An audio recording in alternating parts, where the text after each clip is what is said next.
Continues into the weekend. Showery outbreaks of rain across the north and the west in particular. Some rain in the southeast too, but temperatures generally still above average.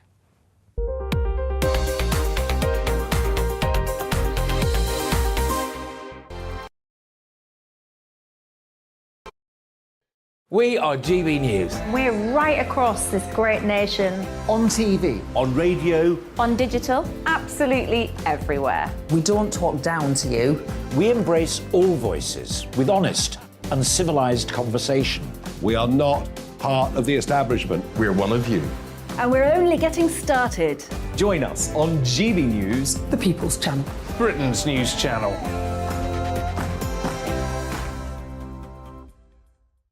Hi there, it's Stephen and Anne. At breakfast from 6 a.m, you'll always be caught up with everything you need to know. The latest headlines, opinions and debates. We'll bring you the good news and the bad, but most of all, we're here for you. Remember, send in your views and let us know what you would like us to talk about. That's because we're your news channel. And every morning at 6 a.m, it's breakfast on GB News. My name's Tom Harwood and join me 9:30 a.m. every weekday for The Briefing, your one-stop shop for everything you need to know about what's going on in politics today. I wonder if this is a deal that might need to be like the biscuits in this factory, twice baked. Is there not an opportunity here to win out against the extremes? Tom Harwood, GB News. What are you going to do about it? Things should have been done differently, and they certainly are being done differently. Don't miss it. The Briefing with me, Tom Harwood, 9:30 Monday to Friday on GB News. Where would you like to go? Just take me to the studio, please, Matt. You know where you're going. I've got a show to do. Friday Night Feast on GB News, 7 p.m. And it's like nothing you've ever seen before. We take a different angle on the week's biggest news stories. The viewers and listeners set me some absolutely mad challenges to do. We tried to rehome a rescue dog. And yes, there's some other wacky stuff in there as well. I feel like I could take on the world. Well, that's that. Friday Night Feast with me, Patrick Christie's, every Friday, 7 till 9 p.m. on GB News. Be there.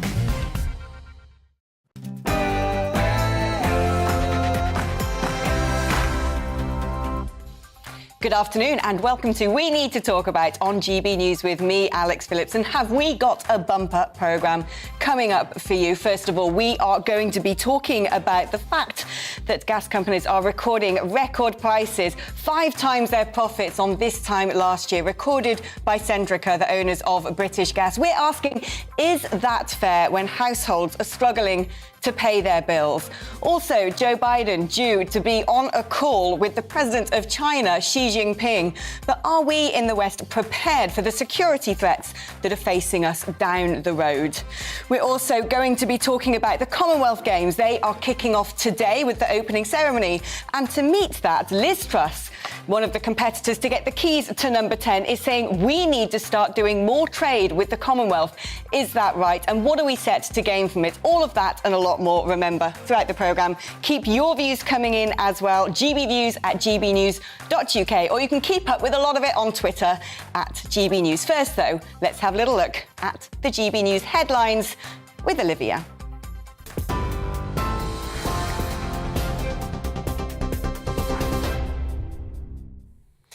Alex, thank you. Good afternoon. It's 1 minute past 2. Here's the latest from the GB Newsroom. Legal history's been made as the sentencing in a criminal trial was shown live on television today for the very first time. Judge Sarah Monroe QC's comments were broadcast from the Old Bailey in a manslaughter case. This was the sentence she handed to Ben Oliver after he pleaded guilty to killing his grandfather in South London. The sentence I pass upon you is therefore one of life imprisonment with a minimum term of 10 years and 8 months. From that term will be deducted the term you have spent on remand, which is 553 days. That deduction results in a term of 9 years and 63 days. Rishi Sunak and Liz Truss are going head-to-head in Leeds tonight in the first round of 12 Tory hustings. Tax and spending are expected to be the big battlegrounds as the leadership candidates tour the country, hoping to secure party members' votes. The ballot to decide who gets the keys to number 10 closes on September the 2nd. Speaking in Leeds, Liz Truss insists she'll help with the cost of people's energy bills. I understand that families are really struggling at this time. We've seen a rise in global energy prices. That's why I would reverse the national insurance increase, putting more money back into people's pockets, but also have a temporary moratorium on the green levy to cut people's energy bills. But what we also need to do is making sure we produce more domestically produced gas so that we are able to increase supply and keep prices as low as possible. Liz Truss speaking earlier. Well, speaking in Birmingham ahead of the Commonwealth Games, Boris Johnson says that whoever takes his place will continue to level up the country. We come now to the next stage in the great relay race of politics. I didn't think it was meant to be a relay race, by the way, when I started it. They seem to have changed the rules halfway through, but never mind. Never mind. The baton. I can assure you that the baton is going to be passed seamlessly and invisibly to the hand of somebody else. Well, Sir Keir Starmer says frontbencher Sam Parry was sacked from the shadow cabinet because he booked media appearances without permission and made up policy on the hoof. It's after the shadow transport minister defied Sir Keir's ban on joining the picket line with striking rail workers. Train services are still disrupted today after yesterday's strike caused travel chaos. Unions have announced a further strike this Saturday and on August the 13th. Sir Keir Starmer says trade unions will always be part of the labour movement. I think it's quite right for trade unions to stick up for their members and to fight for their members. Of course it is. And it's their members who are really struggling under this cost of living crisis. So, of course, trade unions are right to stick up for support and negotiate on behalf of their members. And I'm fully supportive of that and working with our trade unions. Over in the US, the economy shrank again in the last 3 months, raising fears of an approaching recession. The Commerce Department announced today gross domestic product decreased at an annual rate of 0.9% in the second quarter, after falling at an annual rate of 1.6% in the first 3 months. Workers at Britain's biggest and busiest container port have voted to strike in a dispute over pay. Members of the Unite union backed industrial action at Felixstowe in Suffolk by 9-1. The union says an offer of a 5% pay rise is an effective wage cut because of the soaring rate of inflation. The leader of a gang who smuggled over £100 million in dirty money out of the UK has been jailed for more than 9 years. In the biggest money laundering case of its kind, Abdullah Al-Falassi flew suitcases stuffed with cash to Dubai between April 2019 and April 2020. His mules carried up to £500,000 in each suitcase, alongside coffee and air fresheners to put sniffer dogs off the scent. It was part of a service the gang offered to launder money for dozens of drug dealers across the UK. A former Russian state journalist has been found guilty of discrediting the country's armed forces. Marina Ovsyannikova rose to prominence when she denounced the Russian invasion of Ukraine on state television. She was fined for the offence and was in court for allegedly asserting the illegitimacy of the Russian war effort in posts online. She's been fined 50,000 rubles, which is worth just over £675. This is GB News. We'll bring you more as it happens. Now let's get back to Alex.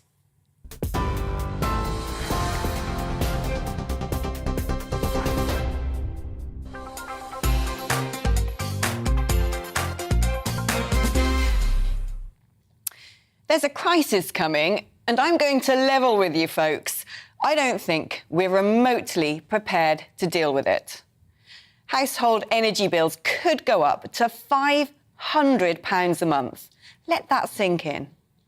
Even for someone on an average salary, that's a quarter of their earnings gone. For millions more, it's poverty. And that's before pricing in how much everything else will go up too. Anything made, delivered, stored and sold will increase to cover the costs of companies' energy bills. And how do hospitals keep the lights on? How do schools heat classrooms? And this is before Putin turns the taps off to Germany completely, throttling Europe and creating a cascading crisis across the continent. And why the heck wouldn't he? Meanwhile, Centrica and Shell are celebrating record profits, bragging how they can reward their investors after a robust performance, while others will take their own lives, unable to live with the pain of not being able to feed their families. It is sickening. Yet Boris is planning his wedding party as Truss and Sunak gurn their way around the country, offering to save the Greenbelt and outlaw wolf whistles. It's beyond absurd. It's abhorrent. It's gross negligence. I'm not just livid. I'm heartbroken that I live in a country where the divide is so clear and so callous. Those at the top need to do something, yet they don't even hang their heads in shame.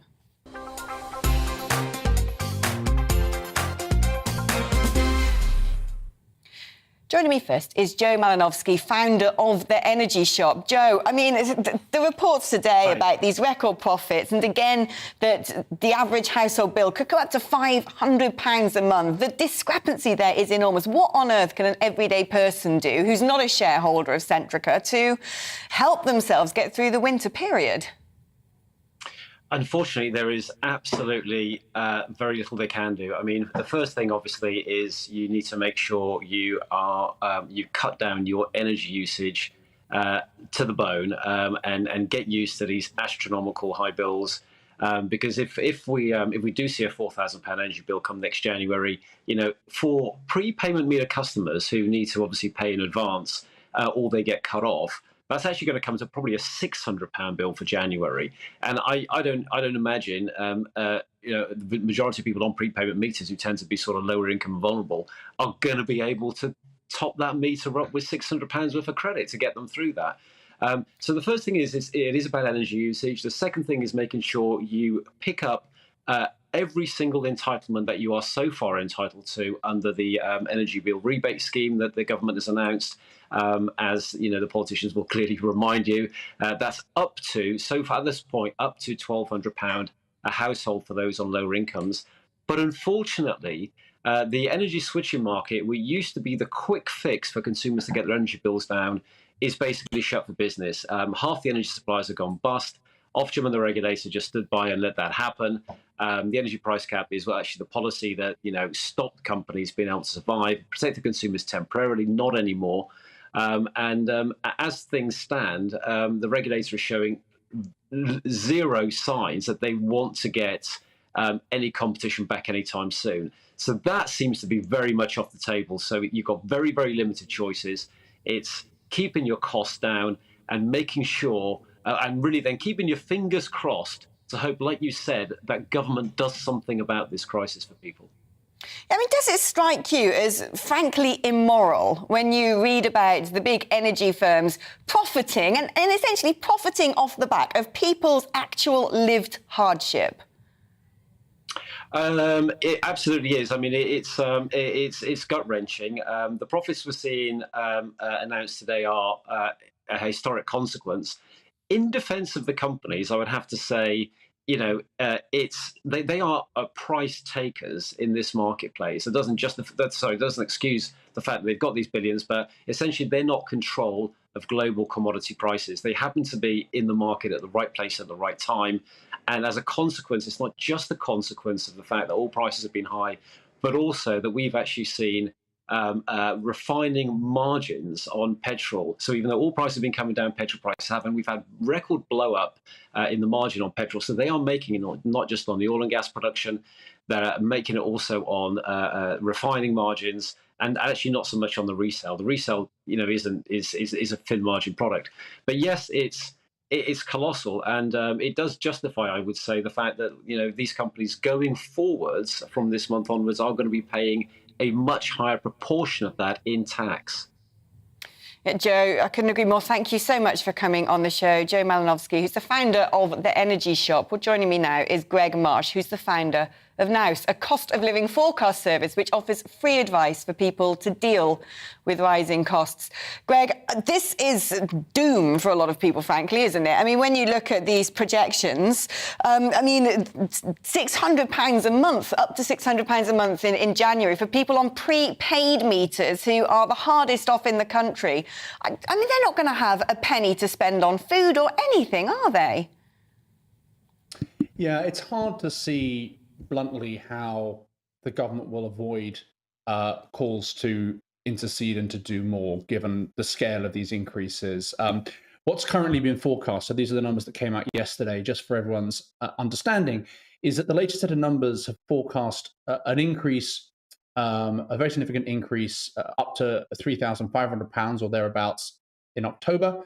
And then again, that annual cap increasing by a further £500 or potentially as much as £500 to just under £4,000 effective January. And that January number, the £500 number that you've quoted for January, because January is a cold month and people have to heat their homes more in January, the really kind of hardest part of this forecast is that in that month of January, a typical UK household will have a £500 energy bill just for that month. And again, put that in context, for an average UK salary earner, that means a quarter of their take-home pay will just go to heating and lighting their homes. Now, as you say, that's almost certainly not sustainable for many UK households. The current estimates that 50% of households in the UK will be in energy poverty, which is to say that they are really going to be struggling to make ends meet.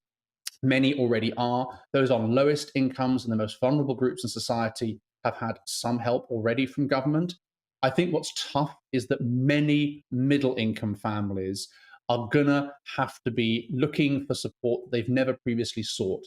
And that's going to be very unusual and very difficult for many of us, right? The idea that, look, I get by on my own, I don't need to look for government for help, I'm a self-reliant, resilient individual, we earn our own keep. And suddenly we're in a situation where, because of the war and because of the other factors that are driving up energy prices, households are going to be desperate and they are going to be turning to government at this hour of need. So look, the cut in fuel VAT that was in energy VAT that was talked about as part of Sunak's campaign promise, and Liz Truss has also promised a holiday on fuel VAT and energy VAT, that helps a little bit. That will go about £150 a year, £13 a month towards energy costs. The existing help, as I alluded to, goes some way to helping. But the scale of these increases, the idea that 2 out of every 8 hours in your working day in January, you're just working to keep the lights on and keep your home warm enough to live in, that's something we've never seen before in our lifetimes. Now, we use this term crisis and we say unprecedented quite a lot at the moment. This is a crisis. It is unprecedented and it's really scary. It is really scary because I think these projections are based upon where we are right now and haven't even necessarily priced in if Putin wants to ramp things up, which I can't see any reason why he wouldn't. But, I mean, beyond households, this affects everything, doesn't it? Because if you run a shop, if you run a butcher's, if you're simply delivering food, storing it in cold storage, the price of everything goes up because almost everything out there uses electricity, energy to do what it needs to do. It does. Energy is one of the most important input costs, as economists call them, which means that when the price of energy rises, the price of other goods and services also rise. Now, some of those effects, as exactly you identify, the cost of transport, the cost of refrigeration, the cost of manufacturing, for instance, physically running a manufacturing plant becomes much more expensive if the cost of energy increases. And those costs, unlike the costs that we face as individual householders paying our bills, they aren't capped. So those rise immediately. So the recent spike in wholesale gas prices, which we're talking about affecting the future price of domestic energy, that's already affecting the price of wholesale energy, which is what commercial buyers use when they're manufacturing goods and services. So one of the reasons why inflation is as high as it is and likely to rise quite a lot further is that those prices have already fed into our economy. And I really hate to be the bearer of even more bad news, but the effect of this rising inflation is that the Bank of England is seeking to push down inflation by raising interest rates. And one of the hardest parts of this, one of the stings in the tail of the experience that we're living through as UK households, is that those of us with debt, those of us with mortgage debt in particular, are going to see the costs of those mortgages increasing significantly. So this is not pain that's just going to come in October and January and then go away again. This is going to be a rolling thunder of pain for households when their mortgages come out of their fixed rate deals and are refinanced. This is a brutal 12 to 18 months ahead. And I suspect we're going to see, as I said at the start, quite significant government intervention. Now, all that being said, one thing we can do is we can shout, we can panic, and we can scream, we can say help. And we should do those things, but we've also got to keep a calm head. And we've got to ask ourselves individually and as households a question, what can we do? Yeah. So as we just heard a few minutes ago from Joe, there's not that much most of us can do that we haven't already done to reduce our energy consumption. But if you have things you can avoid buying now, avoid buying them now. If you can defer expenditure, defer it. If you can buy the cheaper version of something that you need, now's the time to economize. If you can plan on cheaper holidays, cheaper gift giving, a cheaper Christmas, I hate to be the one to say it, but this is the time to make those tough decisions. Everything needs to be done. Cuts where you can cut, basically. Greg, thank you so much for your candour and your advice there. That was Greg Marsh, who's the founder of Nous. Well, let's talk to my studio guest, former Brexit Party MEP and businessman Ben Habib, who's with me throughout the show today. Ben, I'm incensed by this. I can't help but have my gut wrenches when I read those headlines of 5 times the profits and the way they were written in the newspapers. Like, they were giving themselves a pat on the back. Oh, we're going to buy back our shares. Oh, we're going to start paying out dividends. And these energy prices will have a human cost. There will be people out there who actually take their lives out of desperation that they can't pay their bills. And absolutely. It's and horrific. It was, you say it's abhorrent, and it is abhorrent. And we saw Boris Johnson earlier talking about how he was going to seamlessly hand over this baton, which I wouldn't touch any baton coming out of Johnson's hands, but seamlessly hand over this baton of levelling up the country. There is no levelling up that's taken place in the last 3 years. We're about to see 10 million people pushed into fuel poverty. That's what's going to happen this winter if these projections for oil and gas prices are accurate. And it is abhorrent to me, using that word again, that Rishi Sunak has been so slow to recognise that it's partly his creation, that the lockdowns broke the energy market, broke supply chains, forced up prices, and then he sat there and steadfastly refused to reduce taxes on fuel, taxes on goods, pushed up national insurance, which is a regressive tax. It hits the working and middle classes harder than it hits the rich. In fact, all these taxes are regressive taxes, and they should have been reduced, because it would have benefited the working classes ahead of the problem being created. And to those people who say, well, Ben's got 2020 hindsight vision, I haven't. Lots of commentators have been saying this for months and months, way before the Ukraine invasion. And only now is Sunak coming round to recognising his folly when it's been revealed during this leadership contest. But Liz Truss, at least, I think, gets it. And the other comment I thought Liz Truss made, which was very important, it won't help us this winter, but it's vital for the future, is that we aim towards energy independence. We've got the ability to be energy independent. We don't need to rely on foreign sources of gas. We've got plenty under our feet, plenty in the North Sea, and we've really got to get to grips with that. Yeah. Any incoming Tory Prime Minister has literally weeks in which to implement their policies and save the day. No, I agree with you, and yet we're having a change of guard right when we actually need stability. And well, because the last guard was utterly useless. Oh, Ben, don't get me started. I'm just angry with a lot of them right now. Ben Habib, I want to know your views. Are you shocked by that? £500 a month in January. Can you afford that? After Christmas, will you be able to dig deep and pay your fuel bill? Email me, gbviews@gbnews.uk. Or you can tweet your outrage, if you're as outraged as I am, at GBNews. Not at us, of course, but at the just blatant and horrific disparity of it all. You're with GB News on TV and radio. Coming up, as the UK's security czar warns that the West needs to talk to Russia and China or run the risk of nuclear war, can relations really thaw and keep the peace. Time for a short break now.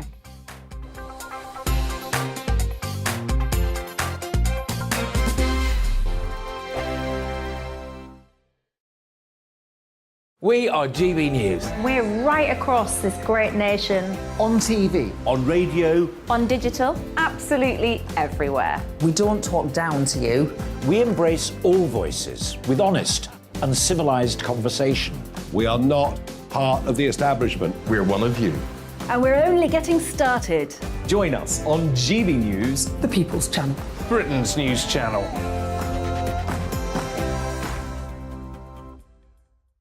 Hi there, it's Stephen and Anne.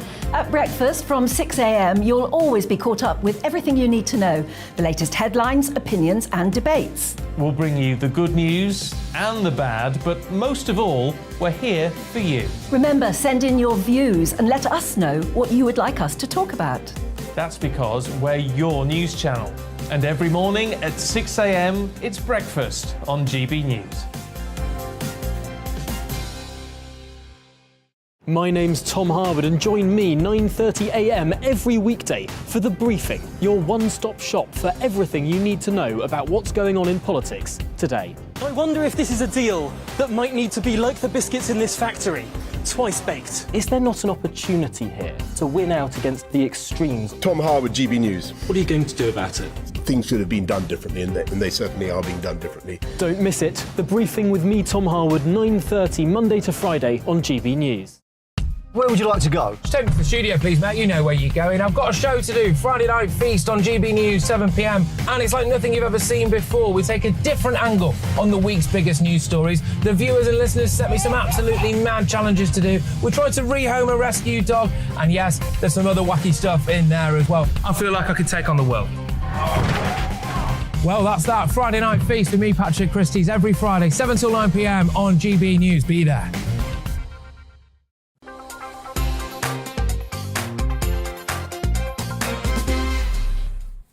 Welcome back. You're with Alex Phillips on GB News. Now, last night, the warning from the UK's National Security Advisor was that the world's most populous country, China, could, by sheer force of a breakdown in communications, end up in a devastating war with the West. Well, today, US President Joe Biden picks up the phone to Xi Jinping. But talk is cheap. In the words of Confucius, the superior man, when resting in safety, does not forget that danger may come. But how alive has the West been to the threat of China, or in fact, Russia? Beijing, with its long-term strategy, not 10 years, not 20, but decades in the making and decades more to come, has grown to be a formidable economic and military might. Meanwhile, the West has become hooked on instant gratification, short-term thinking and reckless reactions. And China and Russia have been drugging us on their fuel and their freight. Our throwaway culture, building the foundations of their long-term might. And so now, as a result of self-indulgent navel-gazing, are we kidding ourselves that we can protect ourselves from China? Are we fooling ourselves that we are sanctioning Russia when they are the ones sanctioning us? Well, joining me on the show now is Rear Admiral Chris Parry, who's a former NATO commander, former Ministry of Defence Director General, and Colonel Richard Kemp, who's the former British Army commander and chairman of the Cobra Intelligence Group. Wow, what a fantastic pair of guests. Richard, I'm going to start with you. I've just done a report now on energy and how much fuel bills are going to go up. Do you think Putin is likely to switch off the gas altogether to Germany to try and create a catastrophic crisis across the continent? Well, first of all, I'd like to say what a pleasure it is to join you, and also Admiral Parry from the senior service. But I think that Putin obviously will be using this weapon of energy to whatever way he thinks is going to be most effective for him. Of course, he still wants money from Europe for his energy, but he also wants to use it as a tool to keep the West pushed back. And let's not forget that a large part of the reason he went into Ukraine was not just an offensive against Ukraine, but it was an offensive against the whole of the West. So yeah, I think it's certainly a possibility if that's what he decides to do. Now, Chris, coming to you, let's move the conversation to the threat of nuclear war and the comments last night that we need to open a dialogue with countries such as China to prevent there being a crisis. Joe Biden picking up the phone to Xi Jinping today. Do you think that we have a good relationship, the West has a good relationship with China, or are we essentially being taken for mugs? Well, we don't have a good relationship with China because China doesn't really want a good relationship with us. I think we need to remember what Trotsky said. He said that you may not be interested in conflict and confrontation with Russia in that case, but China in this case, okay, but they're really interested in confrontation with you. And what we're seeing, and I'm sure Richard agrees with me on this, is we're breaking down into a two-block world now.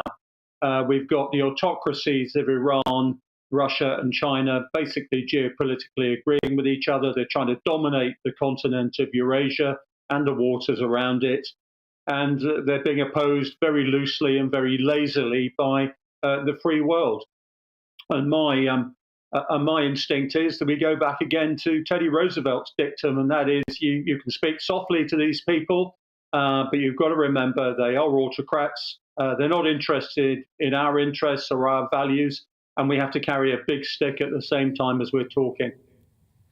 I mean, Richard, talking about this sort of new world order that's emerging, the shift in the axis of power geopolitically, can we stand up to them, or have we essentially priced ourselves out of being able to combat autocracy and authoritarianism? We can, of course, stand up to them. It's a question of whether we have the political will to do so or not. And it's, my understanding of the situation, for example, if you look at the Russian aggression in Europe, is that we don't have that political will. Yes, of course, we've done a certain amount, but we haven't really done anything that's going to, in my view, be hugely damaging against Putin. I think, and I don't believe, even frankly, and I hope I'm wrong in this, even if Putin decides to bite a bit of NATO off, I don't think the rest of NATO is very likely to fight, let's say, to protect an isolated Eastern European country. As I say, I hope I'm wrong, and that would spell the demise of NATO. But I think in Western countries today, there is just such a lack of backbone and willingness among our political leadership to stand up for our countries that the will is not there. And I think the same applies to China. And we've seen our own country, for example, desperately wanting to use China's Huawei network to develop our 5G communications network, a hugely dangerous thing to do, and also to build nuclear power stations, help build nuclear power stations, again, hugely damaging. And I think it's a combination of naivety, a desire perhaps for economic advantage above everything else, and a lack of backbone among Western countries, particularly in Europe. And very, very briefly, Chris, because I've basically run out of time, but I want to give you one last question, which is, are things worse today than you've ever seen? Well, no, I mean, like Richard, I've been in a few wars, and so it's infinitely worse when you actually get into war. The fact of life is, at the moment, and I know Richard from his travels in the Middle East knows this, is that weakness is a provocation. And we've heard the chief of the Russian General Staff this week saying, we are going to recreate the Soviet Union and then we'll have peace. Well, that is a sure sign of aggression. And we need to have the political will, as Richard says, to stand up to these people. And we need to harness the resources of our free countries to maintain our freedoms. Richard Kemp, Chris Parry, it's been an honour having you both on the programme and at the same time. Fantastic insights. You're with GB News on TV and DAB radio. Coming up, as a criminal court sentencing is televised for the first time, putting the spotlight on judges, we'll be discussing whether that's actually a good thing. Now, though, it's time for a check on the news headlines.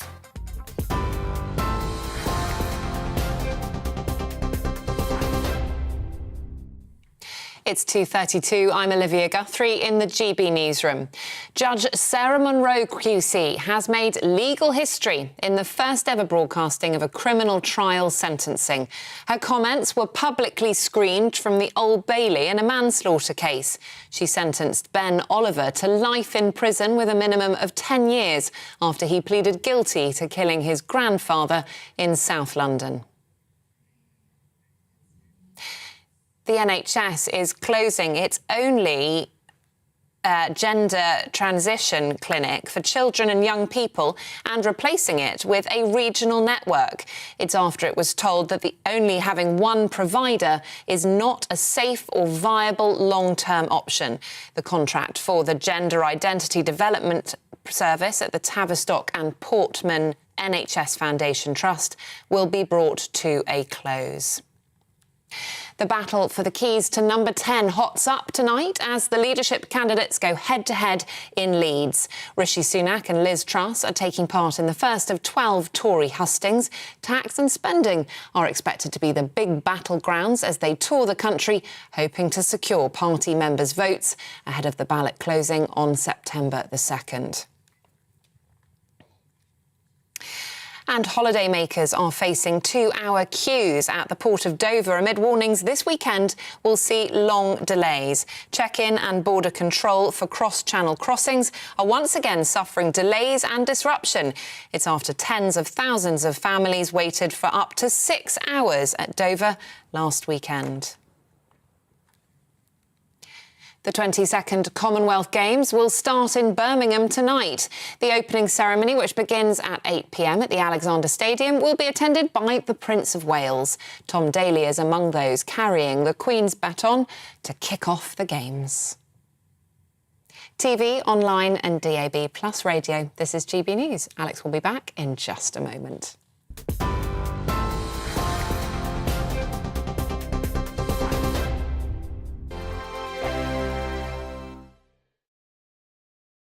We are GB News. We're right across this great nation. On TV. On radio. On digital. Absolutely everywhere. We don't talk down to you. We embrace all voices with honest and civilised conversation. We are not part of the establishment. We're one of you. And we're only getting started. Join us on GB News, The People's Channel. Britain's news channel.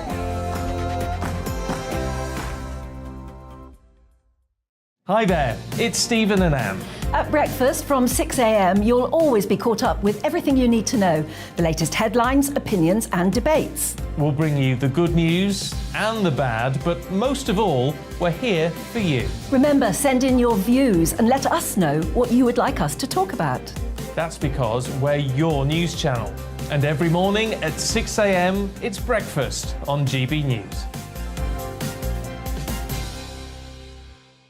My name's Tom Harwood and join me 9:30 a.m. every weekday for The Briefing, your one-stop shop for everything you need to know about what's going on in politics today. I wonder if this is a deal that might need to be like the biscuits in this factory, twice baked. Is there not an opportunity here to win out against the extremes? Tom Harwood, GB News. What are you going to do about it? Things should have been done differently, and they certainly are being done differently. Don't miss it. The Briefing with me, Tom Harwood, 9:30 Monday to Friday on GB News. Where would you like to go? Just take me to the studio, please, mate. You know where you're going. I've got a show to do. Friday Night Feast on GB News, 7 p.m. And it's like nothing you've ever seen before. We take a different angle on the week's biggest news stories. The viewers and listeners set me some absolutely mad challenges to do. We tried to rehome a rescue dog. And yes, there's some other wacky stuff in there as well. I feel like I could take on the world. Well, that's that. Friday Night Feast with me, Patrick Christie's, every Friday, 7 till 9 p.m. on GB News. Be there.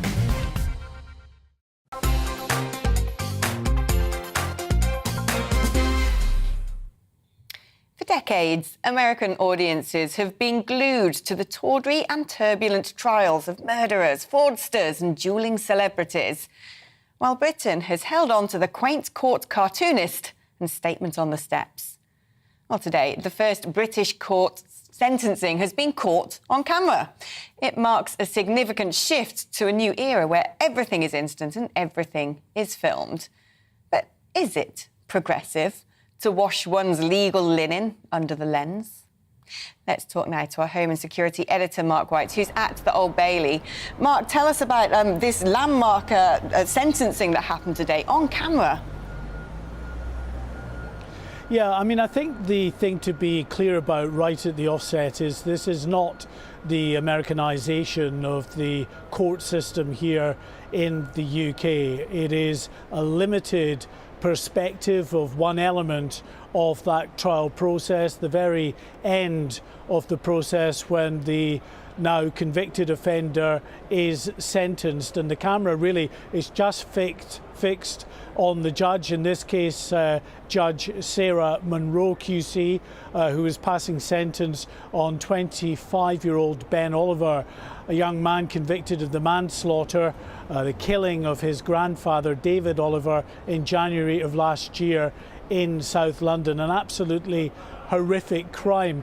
And actually this case was the perfect illustration really of the complexities, the difficult decisions that the judges have to weigh up in deciding on what length of sentence to pass down on a convicted offender.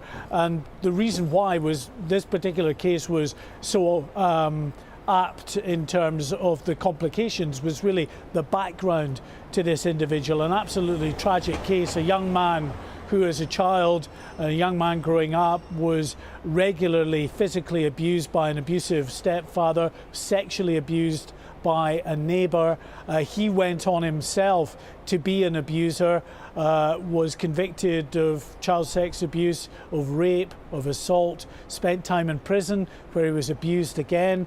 On top of all that, he had mental health issues, was suicidal. He was on the autism spectrum, suffered from autistic spectrum disorder, which again affected his rationale and his coping and reasoning mechanisms. But at the end of the day, the judge in this case decided that weighing up the aggravating factors have meant that he was still a significant risk to the public. She was looking at potentially 24 years in jail, but taking the mitigation factors that I just mentioned, also the fact that he pleaded guilty, and if you plead guilty at the first opportunity, then you get a quarter of your sentence reduced as well. It was life in prison with about a 10-year wait before he can apply for parole. This is what Sarah Munro said as she passed sentence.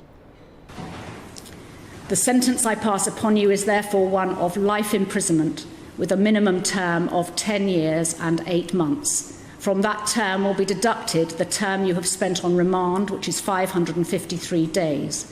That deduction results in a term of 9 years and 63 days. Those numbers can be amended administratively if my calculation is incorrect.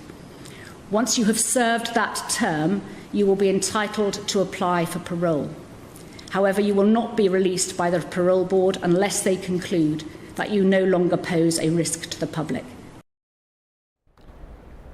Now, the judiciary, many in the legal profession and victims advocates do not want to see cameras in court covering full trials. They're very resistant to that for good reason. They say that that kind of element of live cameras when someone's giving testimony can put witnesses off, for instance, and add to the trauma of victims when they're also testifying. But this limited element right at the end of the trial process, the judiciary and others involved in making this decision to allow cameras in, they believe gives valuable insight into the complexities involved in weighing up just how long someone should serve in prison. Mark White, our Home Affairs and Security Editor, thank you ever so much for giving that explainer to us. Well, joining me now is criminal barrister and former Conservative MP Jerry Hayes. Jerry, there's something about this, I don't know what, I just don't feel comfortable with it, but do you think that this is essentially a democratisation of the law, or is it lifting the lid on matters that perhaps should be in camera and not on camera?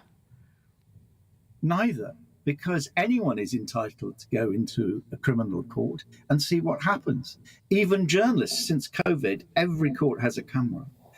Even journalists can plug in and find out what's going on. Therefore, it's only right and proper that there should be transparency for everybody, because you get a load of nonsense written in the newspapers, particularly the Daily Mail, who come up with soft judges, and they don't realise the complexity, as your reporter just said, on making decisions such as this. And what you saw today was really British justice at its very, very best, and it happens every single day. The reasoning, the compassion, the straightforward setting out of the facts and making a decision. And sometimes they are very tough decisions. Most important of all, the fairness. And I think when people see cases like this, and again, your reporter was quite right, I don't think we'll ever go to having full trials as they do in the United States of America.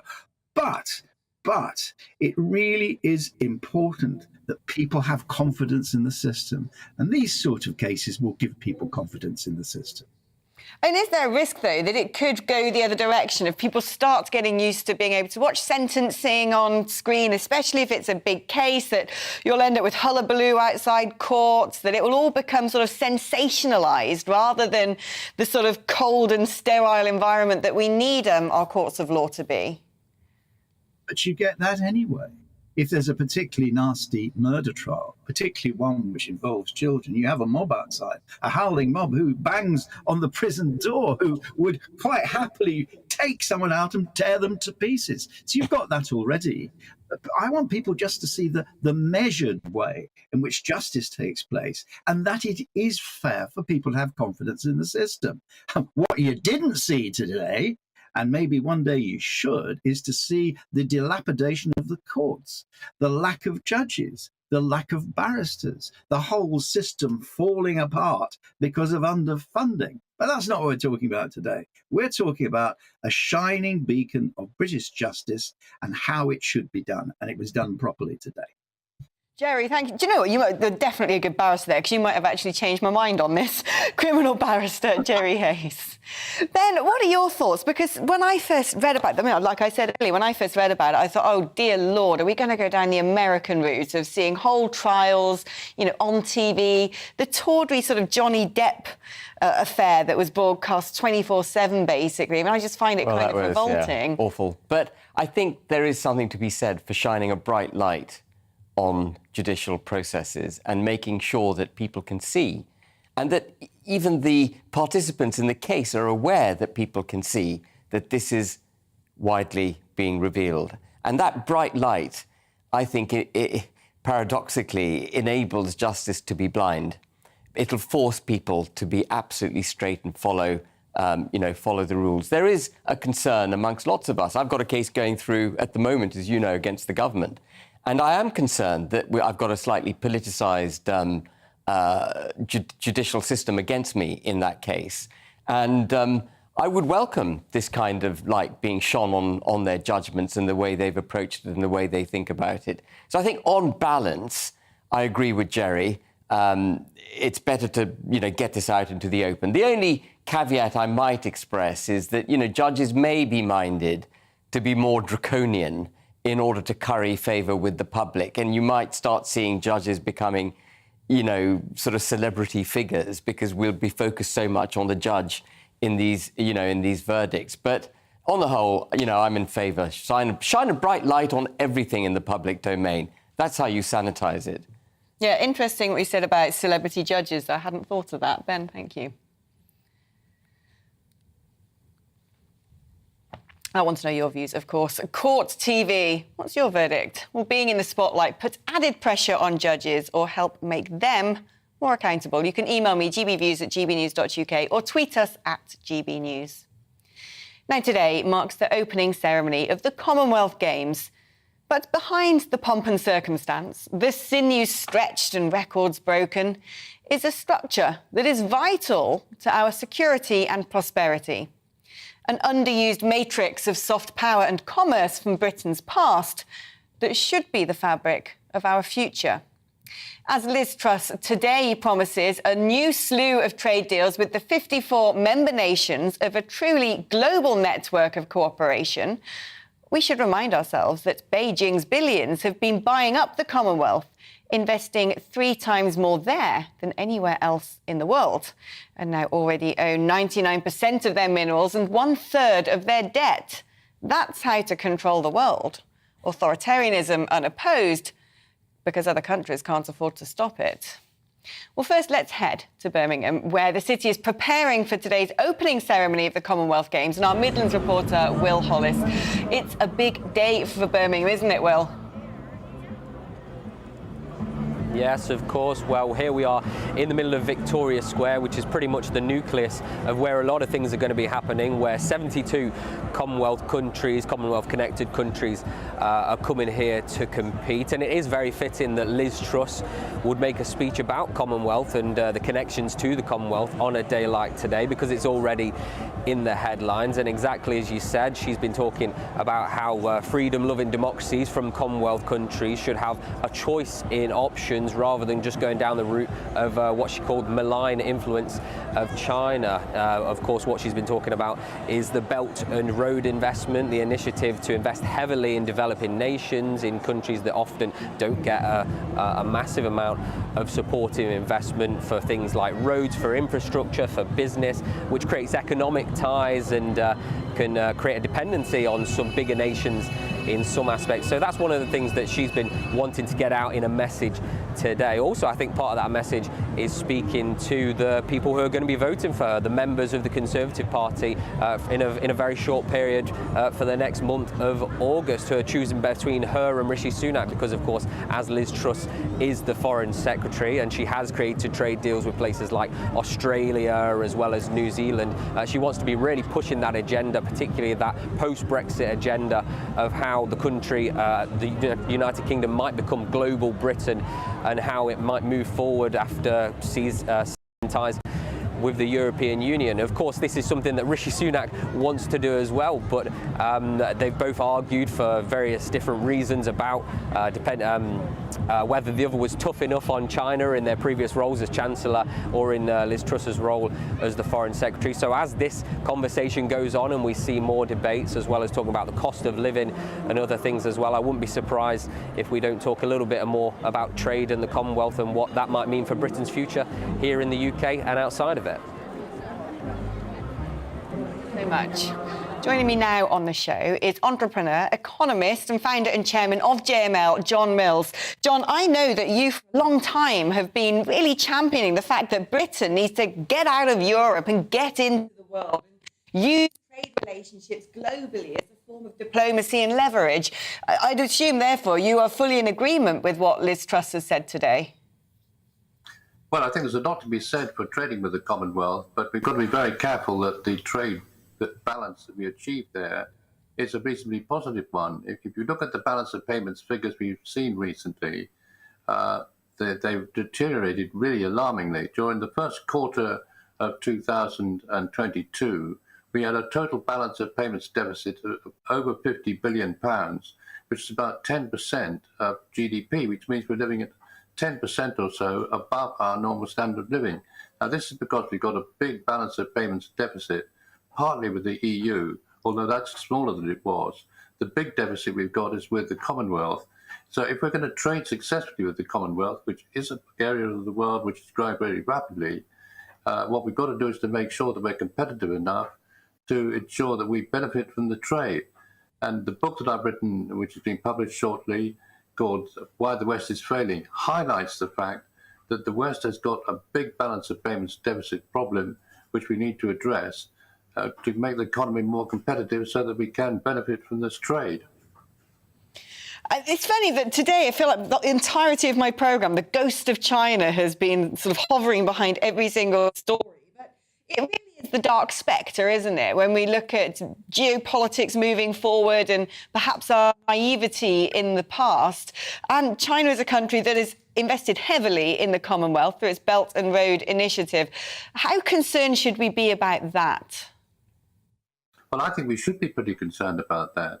I think the political power of the West is being eroded all the time by the strength of China and other countries in the Far East, some of which actually are in the Commonwealth. I mean, India is in the Commonwealth and is growing very fast, just about as fast as China is.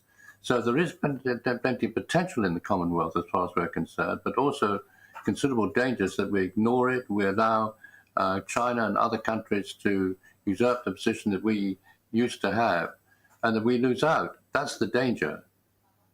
John, thank you so much for coming on the programme, and thank you so much for sort of championing this particular narrative for a very long time now. That's John Mills, entrepreneur, economist, founder and chairman of JML. Well, you've been sending your views in throughout the show today. Linda says, if bills go up to £500, we will be in big trouble. We don't get that much a month. It's frightening. Yeah, it is. Jax says, it's obscene, the greed of these fat cat energy companies. Let's stop relying on them and Putin. Let's start fracking to become more independent and lower the cost of energy. Very good advice, Jax, that should have been taken about 20 years ago. Elizabeth says, I wrote to my MP repeatedly, who is a candidate for the leadership contest, to ask him to look at our lack of planning around energy security, asking him why we are not looking at fracking and exploring our North Sea oil, and yes, using coal. Did he reply? That's what I want to know. Who was it? Chris says, the first lockdown cost me my business and I was forced to become full-time employed on a salary that was lower by £600 per month. I literally cannot eat. And even though I pay my electric bill by direct debit, if the prices increase dramatically, I don't know what I will do. Chris, I'm really sorry to hear that. Lots and lots of people around the country are going to be wondering the same. And it's a travesty and a tragedy. Ben, anything that you want to sort of add on all the conversations that we've had today? Yeah, well, I mean, it's interesting listening to John Mills about our policies abroad. You know, and he talks about trade as trade. But the difference between China and the way we trade now with the Commonwealth countries is that China's investing in them. The Belt and Road Initiative is a massive investment programme, and we don't do that.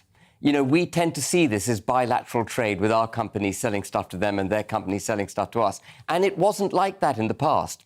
You know, we were very active investors in the Commonwealth. And I think during our membership of the EU, we lost sight of that. And we need to start debugging our international trade relations from our political ideology. And I think for too long, the United Kingdom has seen trade as a mechanism to pivot these countries over to our political ideology. And if they haven't come through trade, we've done it down the barrel of a gun.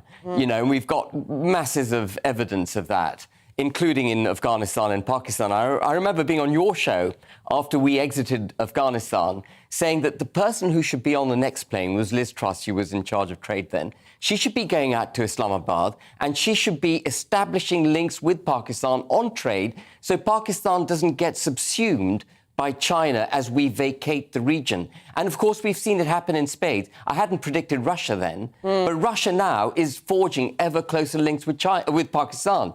We need to get ahead of them. We need to set up those trade links and investments ourselves.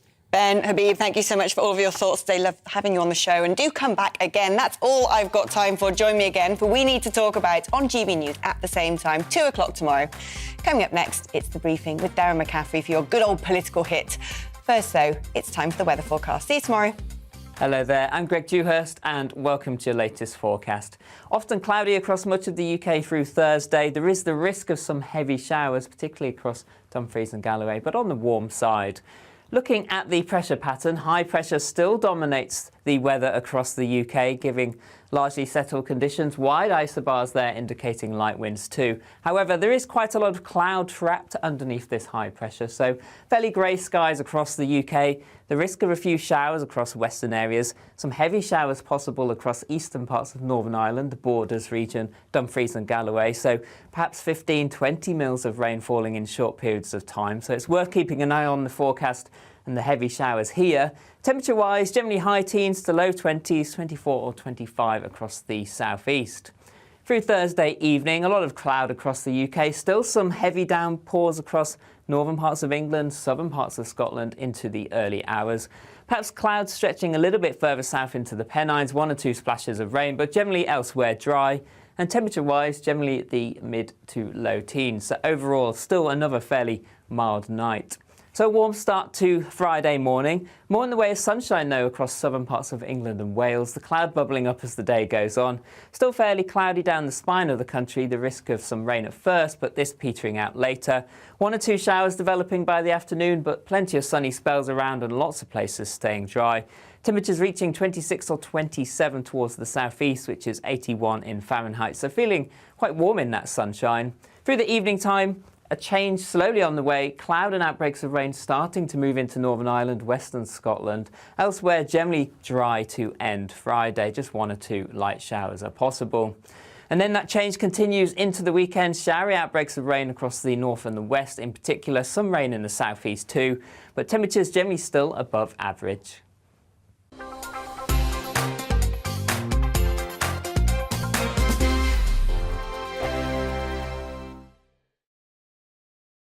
We are GB News. We're right across this great nation.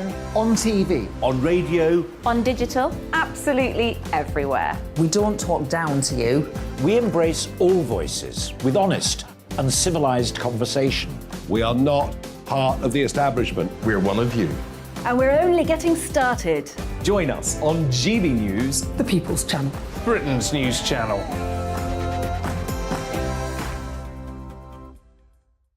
Hi there, it's Stephen and Anne. At breakfast from 6 a.m, you'll always be caught up with everything you need to know, the latest headlines, opinions and debates. We'll bring you the good news and the bad, but most of all, we're here for you. Remember, send in your views and let us know what you would like us to talk about. That's because we're your news channel. And every morning at 6 a.m, it's breakfast on GB News. My name's Tom Harwood and join me 9:30 a.m. every weekday for The Briefing, your one-stop shop for everything you need to know about what's going on in politics today. I wonder if this is a deal that might need to be like the biscuits in this factory, twice baked. Is there not an opportunity here?